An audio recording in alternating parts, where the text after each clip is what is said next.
Hey everybody, welcome to JB's RCs. Got a good little collection going. Today we're just going to do a little chit chat video. I know I don't do a lot of talking in my videos. I just don't really like to talk a lot. Like to enjoy the cars. But just got a few things that I've done recently that I really haven't had time to do videos on. So I'm just going to do a quickie talk video. And then hopefully in the next few days I'll get some time off and I can go run some of these newer ones and some of the more upgraded ones. First off, a little while back I got some new tires for the Xinhong 9125. Great little truck. If you haven't seen this thing is awesome. But yeah, I got these new wheels on here. These are just some decent looking wheels. They're a little bit thinner width-wise than the stock wheels that were on it. But a little bit bigger around as well.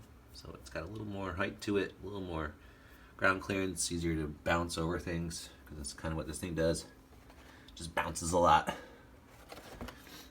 You can see by the roof that I've definitely rolled it a few times. There's quite a few scrapes and scratches on there. Definitely it'll flip over real easy. If you get on some good traction-y stuff, it'll actually do wheelies real easy too. So that one's the oldest upgrade that I've done that I only did one little video on. Next we got the D90, mn-d90. This is this one has the D99 body. This is one of my friends got me this for Christmas. So I'm not really sure if it's the actual mn-99 or if it's just the 90 with the 99 body. Not sure what he paid, where he got it, anything like that, but it did have some cheapy little plugs on there for the battery and the plug for the battery. So I changed those out. Put a little plug on there.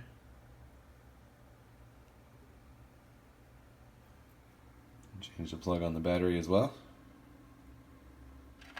And that's all I've done to that one so far. I've been looking for some wheel weights for it because it's very top heavy and likes to flip over.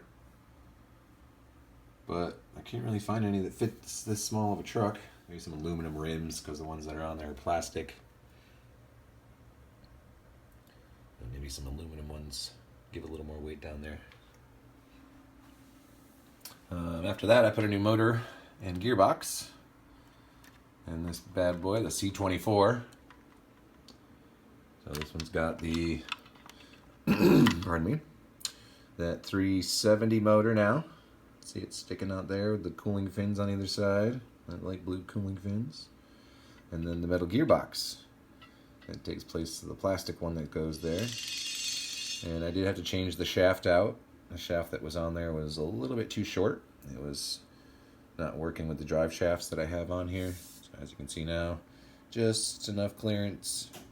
Both sides are slid on nice and where they're supposed to be, and I got just enough space on the drive shafts there. I still haven't even taken this out with the new stuff in it yet because I haven't had time, like I said. It's been working my butt off this Christmas season. The old motor had completely seized up or shot out on me, I'm not sure, right in the middle of a run. So we got the upgrade, made it a little better. Then we also got some new tires down here for the Danchee.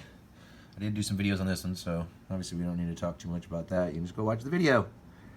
Got the Ridgerock C3s, the Showdown CR. C3 is the compound. They are super squishy and soft. I love these things. Like I said, I've got a couple of videos with this, running with those, and it just huge difference. They are again a little bigger around than the stock tires, circumference-wise, but they are narrower than the stock tires by quite a bit, actually. Then my wife got me the Exceed maxrock 10. Did add some stickers to it, just a couple random stickers that came with it. Exceed RC, the maxrock 10. You got their, can't really see there, I guess you can see the email stickers down there, exceed.com.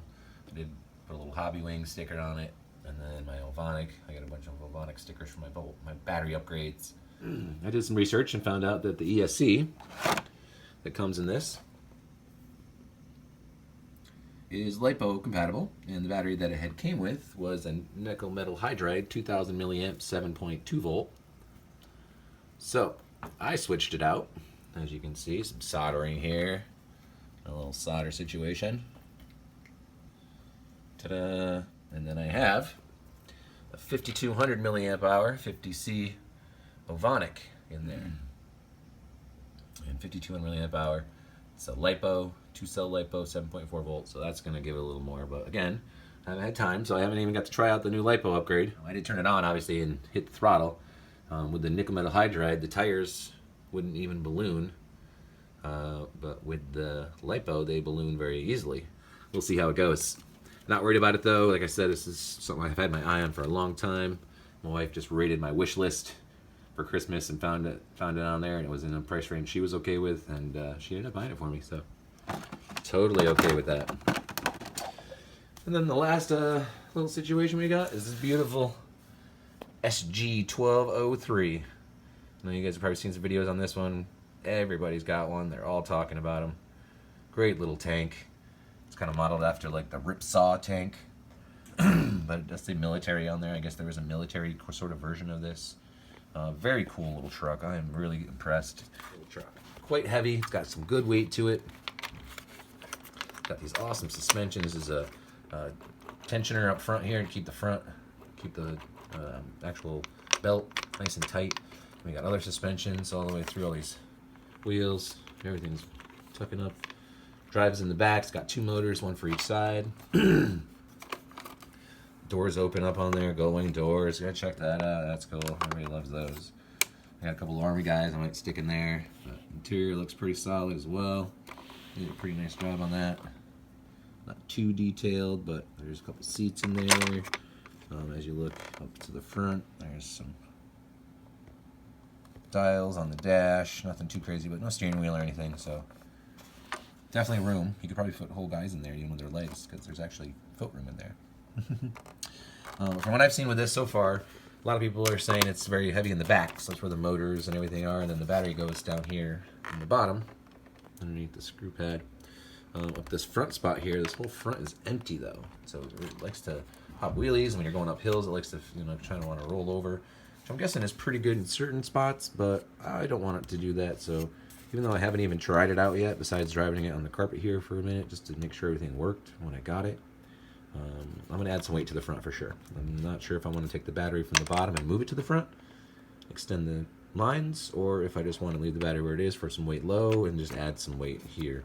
I've seen tons of videos, people take these apart real easy and get just some washers or something and glue them, tape them in there. I'm sure I got something I can put in there. Very cool looking truck though. Do love the look of this thing. It looks so cool. And it does have some LED lights on top that work right from the get-go. There are spots in the front here. It looks like they can put some LED lights, but there's none in there right now. So yeah, that's the gist of the most recent upgrades, as far as a few new tires and some new motors and gearbox and some electronic upgrades, a couple battery upgrades. Other than that, I haven't been doing too much with everything. Next big things, I think the B36 is going to get gearbox and motor upgrade. While I have it apart, I'm going to do under the fenders. You can see there, I'm so meticulous with the rust paint everywhere. In my videos I noticed I didn't do under the fenders, so it's still nice and bright green under there. Kind of goofy. I'm going to fix that. Also, like I said, I'm going to get some weight down low on this, so it doesn't flip as easy. I need a little more weight down low. Definitely can move the battery, since I have the cord switch now. I think I'm going to move the battery down lower too. There's definitely space underneath the cab, kind of in the center there. You can see all that space just above the motor. I'm going to try to mount it there somehow. Yeah, so next is going to be weight up front for this. And I'm thinking about metal steering rods for this next, because they're a little bit flimsy for the plastic. Of course, I'll probably upgrade the servos at that point as well. I have one right now. I'll just get them matching. That'll make the steering a little better on this one. Other than that, I don't really have any other upgrades available or thinking of at the moment. But I do have another car coming too. if you haven't seen, there's one similar to this, I believe.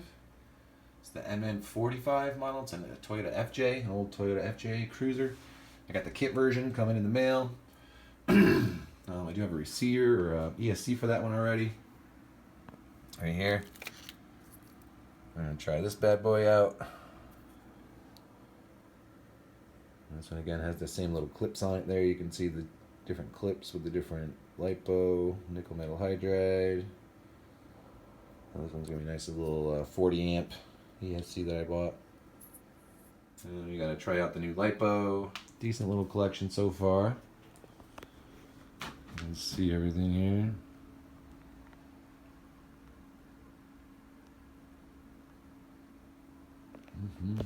Oh yeah, I also have this Volkswagen Beetle body that I got.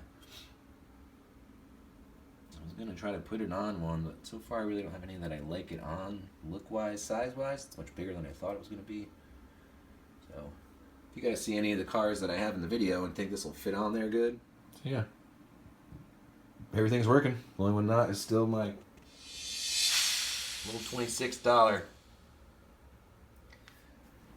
Well, thanks for watching. Of course, always stay tuned for more and get out there and have some fun.